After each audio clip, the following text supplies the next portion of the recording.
വിശുദ്ധ യോഹന്നാൻ അറിയിച്ച സുവിശേഷം 8-ാം അധ്യായം 12 മുതൽ 16 വരെയുള്ള തിരുവചനങ്ങൾ.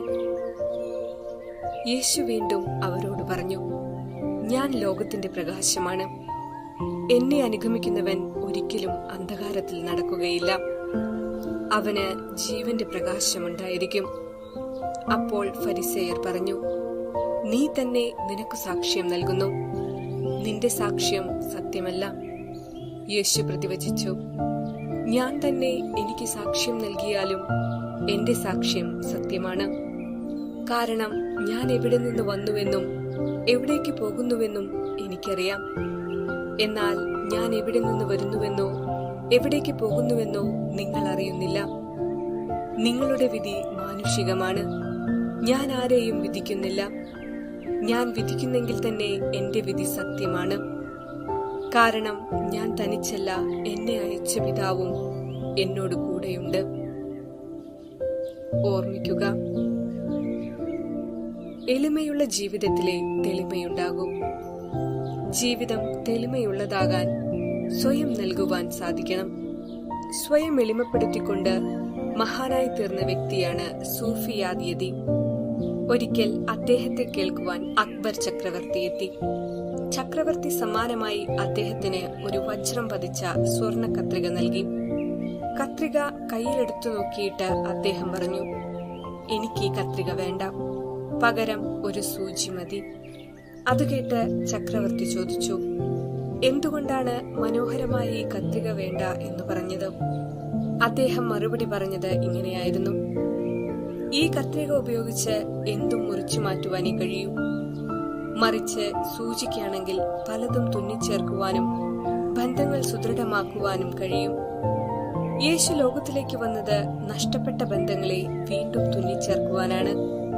അതിനുവേണ്ടി സ്വന്തം ശരീരവും രക്തവും മുറിച്ചു നൽകി. വീണ്ടും ഒരു മുറിച്ചു നൽകലിന്റെ ആവശ്യമില്ല, തുന്നിച്ചേർക്കൽ മാത്രം മതി. നഷ്ടപ്പെട്ട ബന്ധങ്ങൾ പുനഃസ്ഥാപിക്കാനും വഴിതെറ്റിയവയെ നേർവഴിയിലാക്കുവാനും വിശുദ്ധി നഷ്ടമായിടത്ത് നവജീവൻ നൽകുവാനുമായി യേശു ലോകത്തിന് പുത്തൻ പ്രകാശമായി തീർന്നു.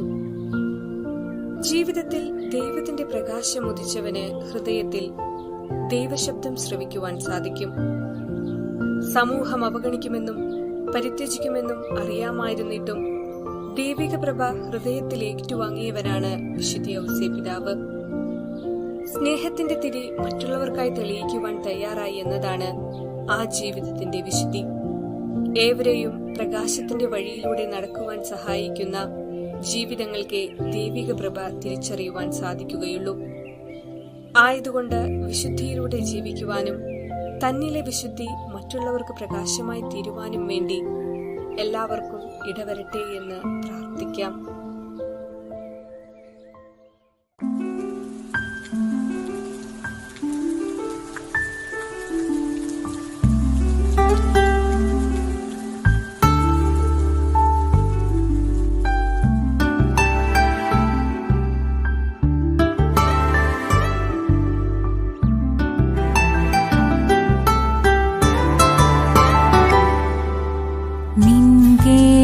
തേടുന്നു ഞാനെൻ ദൈവമേ,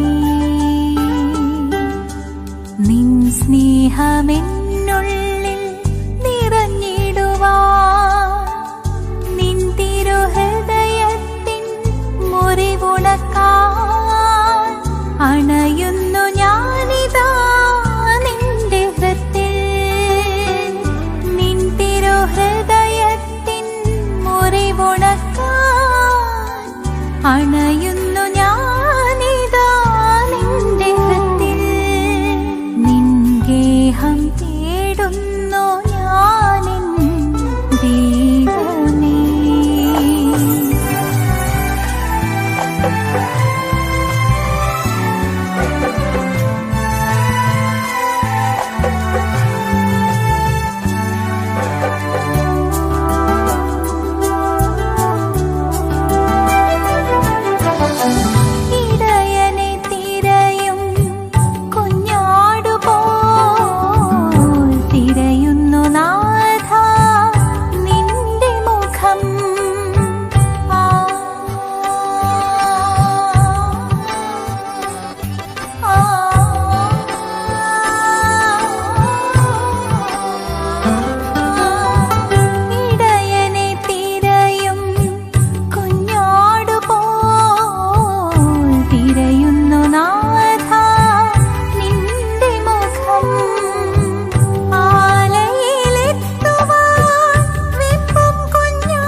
ചിത്തം നിൻഗേഹം തേടുന്നു ഞാനെൻ ദൈവമേ.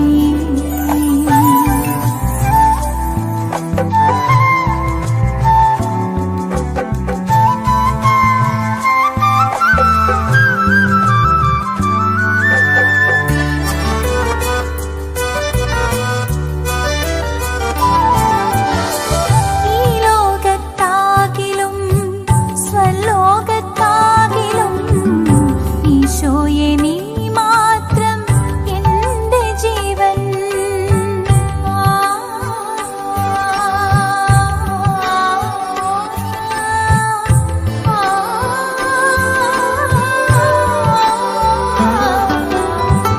ഈ ലോകത്താകിലും സ്വലോകത്താകിലും ഈശോയെ നീ മാത്രം എൻ്റെ ജീവൻ.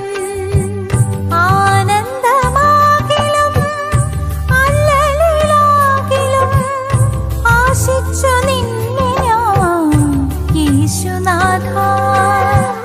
ആനന്ദമാകിലും അല്ലലിലാകിലും ആശിച്ചു നിന്നെ ഞാൻ യേശുനാഥ. നിൻഗേഹം തേടുന്നു ഞാനെൻ ദൈവമേ.